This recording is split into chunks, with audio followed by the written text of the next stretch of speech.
इसी कारण Benjamin Netanyahu ने जुलाई के अंत में वॉशिंगटन में व्लादिमीर जेलेंस्की से मिलने से परहेज किया था। वॉशिंगटन पोस्ट ने एक लेख छापा है जिससे धारणा बदलती है कि असल में कौन यूक्रेन को अमेरिकी हथियार मिलने में रुकावट डाल रहा है। पता चला है कि 2023 में इजराइल के प्रधानमंत्री बेंजामिन नेतन्याहू ने व्यक्तिगत रूप से यूक्रेन को आयरन डोम एयर डिफेंस सिस्टम देने पर रोक लगा दी थी। हालांकि ये बैटरियां पूरी तरह से अमेरिकी सरकार द्वारा खरीदी और चुकता की गई थीं। अब रिपोर्ट के अनुसार इजराइल और यूक्रेन वास्तव में सीमित अमेरिकी सैन्य संसाधनों के लिए प्रतिस्पर्धा कर रहे हैं, जिसमें पैट्रियट मिसाइलें भी शामिल हैं। इस एपिसोड में जानेंगे क्या सामने आया है और ये अभी क्यों जरूरी है। मेरा नाम अलेक्सेई पिचिए है। आइए इस विषय पर चर्चा करें।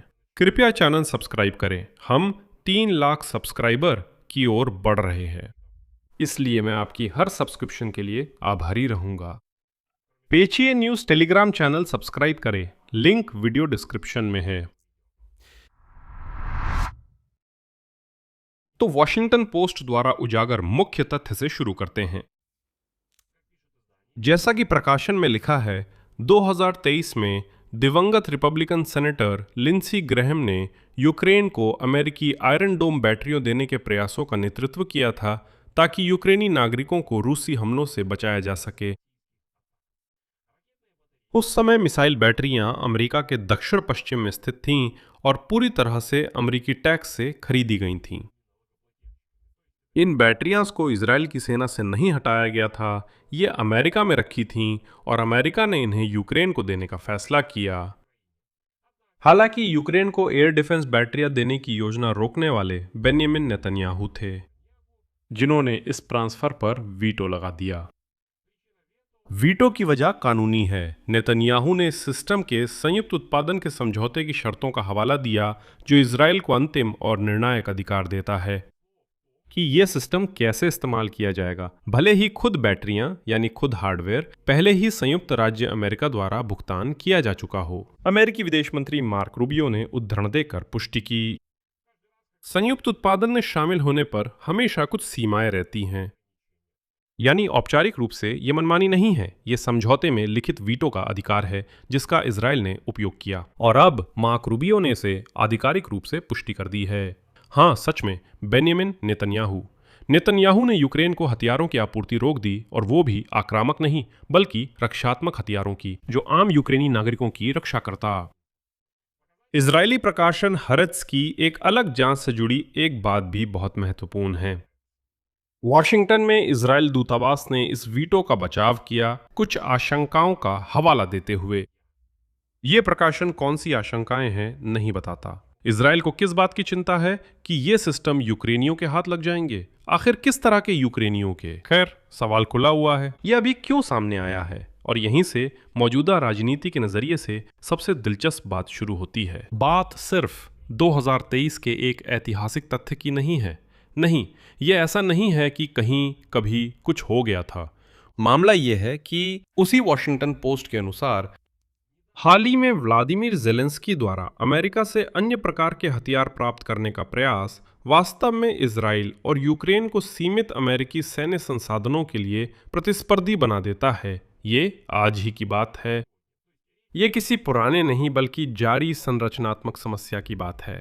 इजराइल के साथ संयुक्त उत्पादन के तहत बनी कोई भी प्रणाली हस्तांतरण के लिए इजराइल की मंजूरी जरूरी है, चाहे उन्हें यूक्रेन वासियों को भेजना हो जिन्हें हर रात रूसी मिसाइलें हर रात मार रही हैं। नेतन्याहू इस बात को नजरअंदाज करते हैं और किसी भी हथियार के हस्तांतरण को रोक देते हैं, यूक्रेन को, जिसे वे शारीरिक रूप से भी रोक सकते हैं। संदर्भ इस कहानी का महत्व बढ़ाता है क्योंकि यह बहुत जरूरी है।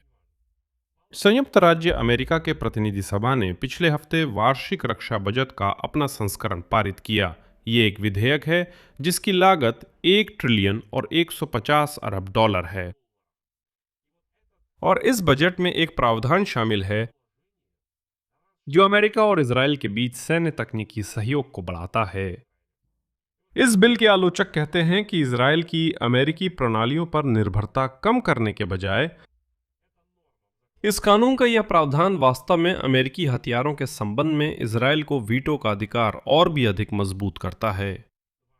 यानी ये वही अवरोधन को संस्थागत बना देता है जिसकी वजह से 2023 में यूक्रेन को आयरन डोम सिस्टम नहीं मिल पाया था। यानी यहाँ रिपब्लिकन पार्टी ने भी सब कुछ ऐसे लिखा है जैसे कि देखिए, ऐसा नहीं है कि संयुक्त राज्य अमेरिका यूक्रेन को कुछ देना नहीं चाहता। वे तो देना चाहते हैं, लेकिन इजराइल इसे रोक रहा है।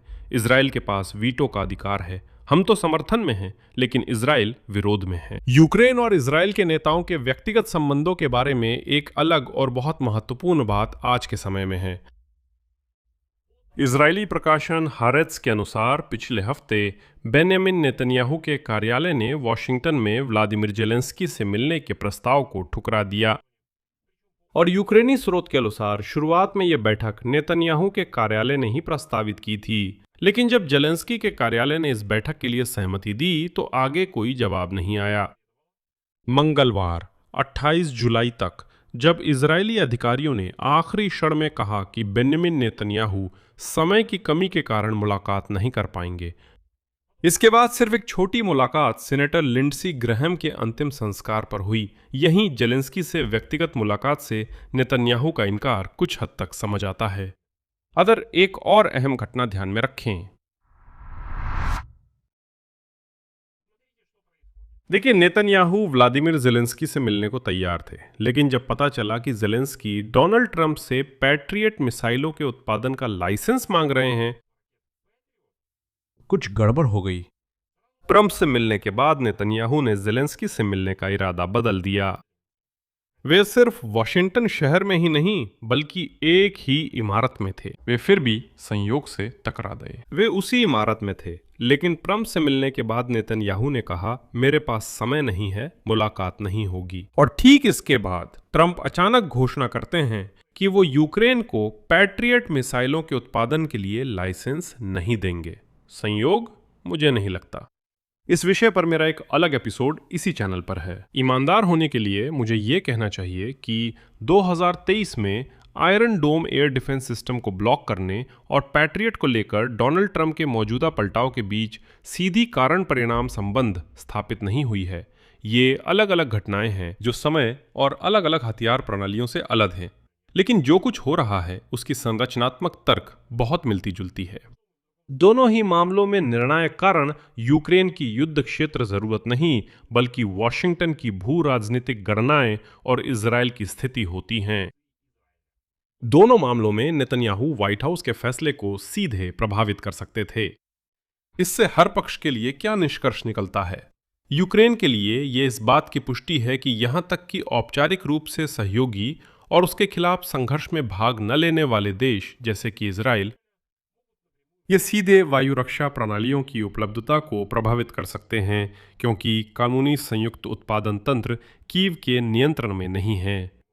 इजराइल के लिए वीटो का अधिकार बनाए रखना यह सुनिश्चित करता है कि वो पूरी तरह से नियंत्रित कर सके कि उसकी तकनीकों का उपयोग कैसे और किस तरह किया जाता है, जिनके विकास में उसने कभी निवेश किया था, चाहे दूसरी देश के मानवीय तर्क कुछ भी हों।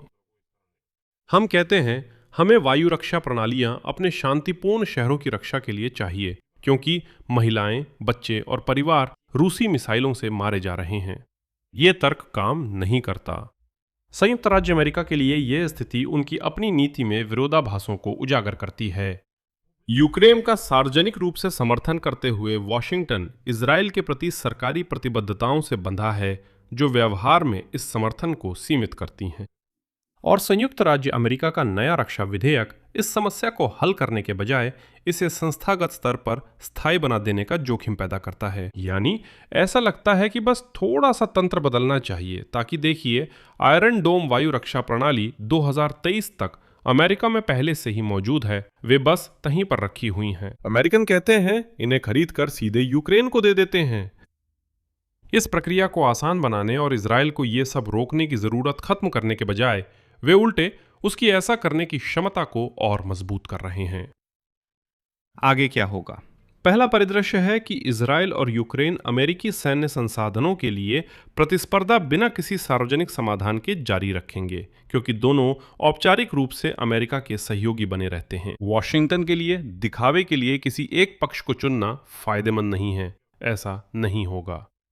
दूसरा परिदृश्य ये है कि अगर रक्षा विधेयक की आलोचना कांग्रेस में जोर पकड़ ले, इजराइल के वीटो अधिकार के विस्तार वाला प्रावधान दस्तावेज पारित होने तक बदला जा सकता है। तीसरा परिदृश्य यह है कि ज़ेलेंस्की और नेतन्याहू के व्यक्तिगत संबंध रद्द हुई मुलाकात को देखते हुए अब भी तनावपूर्ण है। स्थिति निकट भविष्य में दोनों नेताओं के सीधे संवाद से शायद ही सुधरेगी। संभवतः अगर कोई समाधान निकलेगा, वह डोनाल्ड ट्रंप के प्रशासन के स्तर पर दबाव के जरिए आएगा।